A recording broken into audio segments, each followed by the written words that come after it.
RSS ശാഖയിൽ ലൈംഗിക പീഡനത്തിനിരയായെന്ന് വെളിപ്പെടുത്തിയ യുവാവ് ജീവനൊടുക്കിയ കേസിൽ RSS പ്രവർത്തകൻ നിതീഷ് മുരളീധരനെ പോലീസ് അറസ്റ്റ് ചെയ്തേക്കും. ഇയാൾക്കായി പോലീസ് അന്വേഷണം ആരംഭിച്ചിട്ടുണ്ട്. യുവാവിന്റെ ബന്ധുക്കളെയും സുഹൃത്തുക്കളെയും വിളിച്ച് മൊഴി വീണ്ടും രേഖപ്പെടുത്താനും തീരുമാനമെടുത്തിരിക്കുന്നു. ജോസി ബാബു ചേരുന്നുണ്ട്. ജോസി, കഴിഞ്ഞ ദിവസമാണ് പേര് എന്ത് എന്നത് വ്യക്തമാക്കിക്കൊണ്ടുള്ള നേരത്തെ ഷെഡ്യൂൾ ചെയ്തിരുന്ന ആ വീഡിയോ പുറത്തുവരുന്നത്. നിതീഷ് മുരളീധരൻ എന്ന് കൃത്യമായി അതിൽ പറയുന്നുണ്ട്. പക്ഷേ ഇത്ര സമയമായിട്ടും, ഇല്ലെങ്കിൽ ഇത്ര ആദ്യ പോസ്റ്റ് വന്ന് ഇത്ര ദിവസമായിട്ടും പോലീസ് ഒരു നടപടിയിലേക്ക് കടന്നിട്ടില്ല എന്നുള്ളത് ഞെട്ടിപ്പിക്കുന്ന കാര്യമാണ്. മരണമൊഴി പോലെ ഒരു വീഡിയോ ഇന്നലെ ഇറക്കിയിട്ട് പോലും എവിടെ നിതീഷ് എന്ന ചോദ്യം ഉയരുന്ന സാഹചര്യവുമാണ്. പോലീസിന്റെ ഇനിയുള്ള നടപടികൾ എന്തൊക്കെയാണ്? ബന്ധുക്കളെയൊക്കെ ചോദ്യം ചെയ്യാനുള്ള സാധ്യതയാണോ കാണുന്നത്?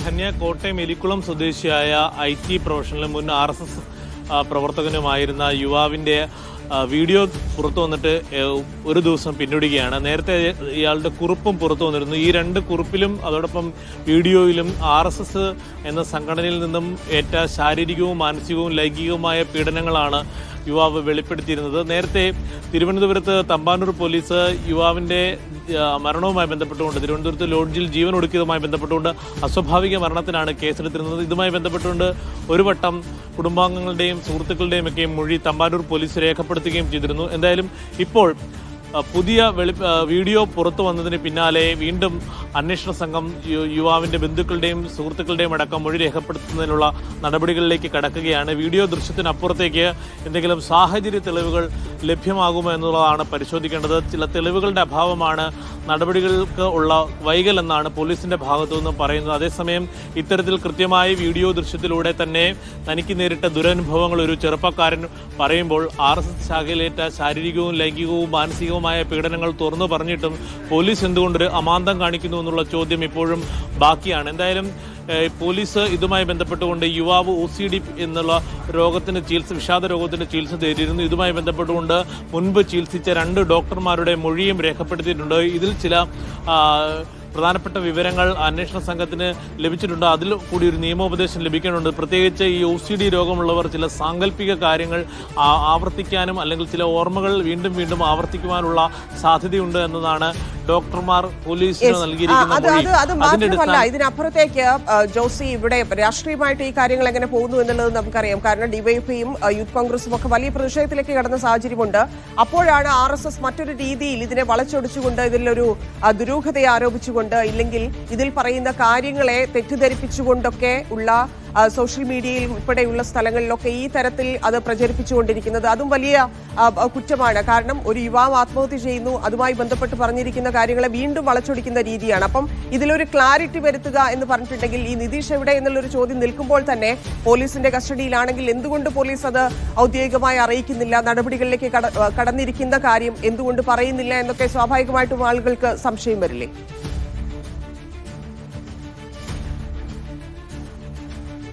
തീർച്ചയായും പോലീസ് ഇത്തരത്തിൽ ഇടപെടുന്നതിനുണ്ടാകുന്ന ഒരു കാലതാമസം വളരെ സംശയകരമാണ്. കാരണം ഈ നിതീഷ് മുരളീധരൻ എന്നുള്ള പേര് നേരത്തെ തന്നെ പോലീസിന് വ്യക്തമായിരുന്നു എന്നതാണ് നമുക്കറിയാൻ കഴിയുന്നത്. കാരണം ആദ്യ കുറിപ്പിൽ തന്നെ NM എന്നുള്ള പേരും NM ആണ് തന്നെ ലൈംഗികമായി ചൂഷണം ചെയ്തതെന്നും യുവാവ് വെളിപ്പെടുത്തിയിരുന്നു.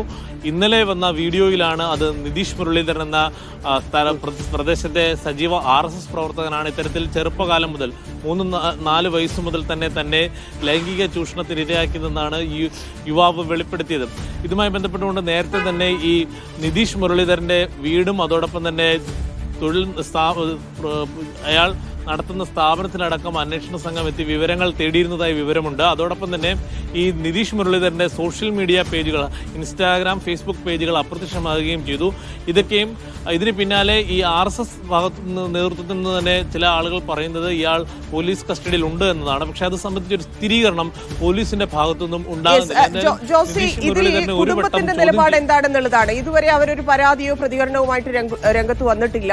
മാത്രവുമല്ല, ഈ വിഷയത്തിൽ അവരൊരു RSS കുടുംബമാണെന്ന് കരുതുന്നു. പാർട്ടിയോട് ചേർന്ന് നിൽക്കുന്ന സമീപനമാണോ ഈ വിഷയത്തിൽ? അതുകൊണ്ടാണോ അനന്തുവിന് ഈ തരത്തിൽ വീഡിയോയിലൂടെ കുടുംബത്തെയോ ഇല്ലെങ്കിൽ മറ്റാരെങ്കിലും ഒരു സഹായത്തിന് പോലും വിളിക്കാത്ത അവസ്ഥയിലേക്ക് അയാൾ പോവുകയും ഈ വീഡിയോയിലൂടെ കാര്യങ്ങൾ പറയേണ്ട അവസ്ഥയിൽ എത്തുകയും ചെയ്തത് അതുകൊണ്ടാണോ? കുടുംബം എന്താണ് പറയുന്നത്? കുടുംബം ഈ അന്വേഷണവുമായി സഹകരിക്കുന്നുണ്ടോ? കുടുംബത്തിന് ഇതിൽ എന്തെങ്കിലും സംശയങ്ങളുണ്ടോ?